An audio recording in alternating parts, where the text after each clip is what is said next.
Саламатсыздар ма? Мен Атырау облысы Құрманғазы ауданы Абай атындағы жалпы орта мектебінің 10 сынып оқушысы Айткалиева Бақыт.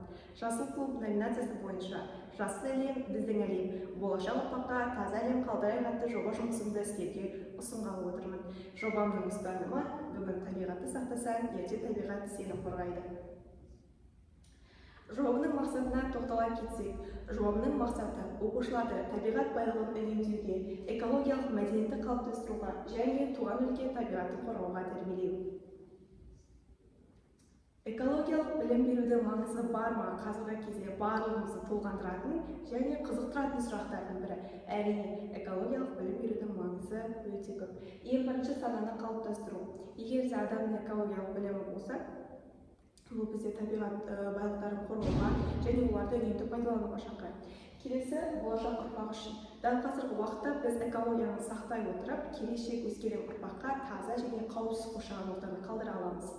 Үшінші, әлеуметтік жауапкершілік. Айта кеткенде, экологиялық сауатты адам, яғни экологиялық тұрғыдан сауатты адам экологияға зиянын келтірмейтін істерді жасауға бейім болады және оны күнделікті өмірде қолданады. Экологиялық мәдениет, экологиялық білім және ғылыми техникалық даму арқылы біз экологиялық проблемалардың көптеген шешімдерін таба аламыз. Экологиялық білімге тоқталсақ, экологиялық білім негізінен қай кезден бастау алу керек деген сұрақ. Экологиялық сауаттылықты қалыптастыру негізінен отбасынан бастау алу керек. Кейін балабақшада бастау алса, мектепте арнайы курстар өткізілсе, жастар арасында акциялар жиі ұйымдастырылса, адамдар арасында экологиялық сауаттылықтың даму деңгейі жоғарылай түседі. Осы бағытта біз кішкентай балабақша оқушыларына арналған өзіміздің экологиялық сауаттылық туралы сабағымызды өткізген болатынбыз. Осы менің жоба жұмысынан видеофрагменттерді көре аласыздар. Болашаққа көзқарасқа тоқталатын болса, әрбір адамның экологияға қосатын үлесі маңызды. Экологиялық тұрақтылық үшін жаңа технологиялар қажет. Әлеуметтік және экологиялық жауапкершілікті әлі де болашақта дамытуымыз керек. 2024 жылы Қазақстан Республикасы оқу-ағарту министрлігі 2024 жылға арналған цифрлық бастамаларды іске асыру жөніндегі іс-шаралар жоспарына сәйкес мектебімізде, яғни Абай атындағы жалпы орта мектебінде Экостар жасыл клубы құрылған болатын. Жасыл клубымыздың мақсаты неде? Мақсаты мектеп оқушыларына табиғатқа үнемді қарау керек екендігін және сондай көзқарасты қалыптастыру, экологиялық білім деңгейін арттыру, балалардың қоршаған ортаны қорғау және оның табиғи ресурстарын ұтымды пайдалануға үйрету, экологиялық мінез-құлықты қалыптастыру. Жобаны жүзеге асыру барысын, яғни Экостар клубының құрылуын біз төртке бөліп қарастырған болатынбыз. Ең бірінші бізде топ құру, яғни бізде топқа мектеп оқушылары алынды, кейін олардың бір айлық жұмыс кестесі құрылған болатын, осы жұмысқа жауапты жетекшілер тағайындалған болатын.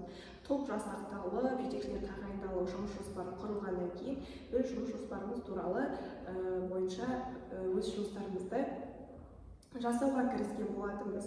Бізде осы бағытта көптеген іс-шаралар өткізілді. Бізде біріншісі гринхаус, күнгі асар жәрмеңкесі, экология, табиғат жүрегі, үй өсімдігінің ғажайып әлемі және де біз болашаққа жауаптымыз атты акциялар өткізілген болатын. Осындай шаралар мектебімізде өткізілді және де алдағы уақытта көптеп өткізілуі жоспарланып отыр.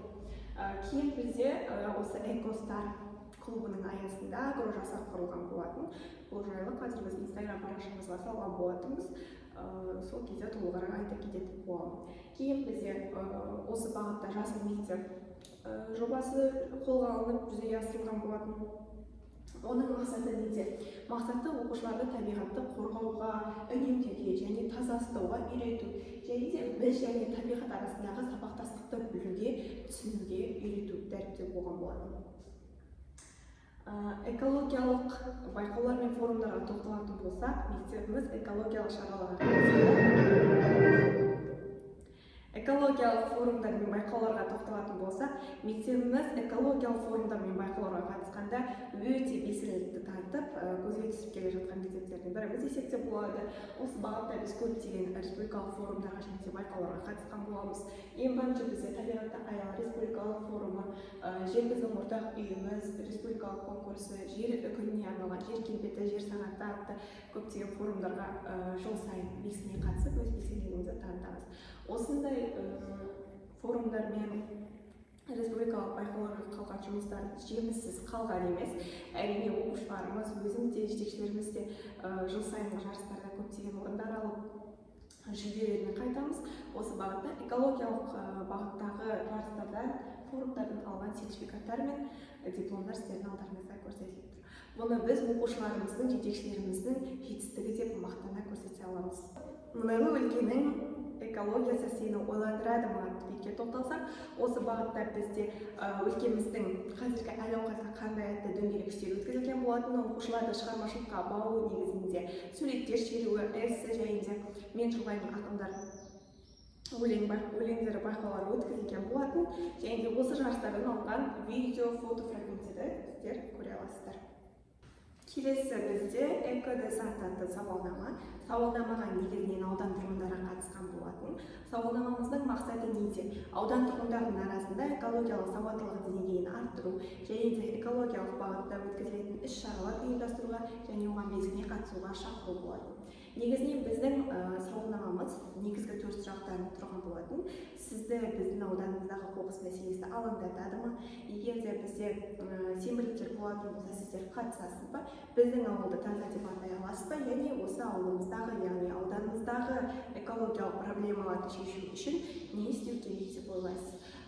Аудан тұрғындарының жауаптары алдарыңызда диаграмма ретінде көрсетілген. Ең бірінші бізде я, кейін жоқ, және соңғысы жауап беруге қиналамыз деп көрсетілген диаграммалық көрсеткіштер. Осы бағытта мен болжамды нәтижеге қол жеткіздім. Ең бірінші аудан тұрғындарының арасында экологиялық білім берудің маңызды екенін түсіндім. Кейін осындай сауалнамалар өткізу арқылы, жалпы экологиялық жұмыстар өткізу арқылы біз тәжірибе жинақтаймыз және де өз тәжірибемізді бөлісе аламыз. Табиғатты қорғау іс-шараларын ұйымдастыру құндылығын арттырамыз, шығармашылық және практикалық іс-әрекеттерге қабілеттілігіміз дамиды.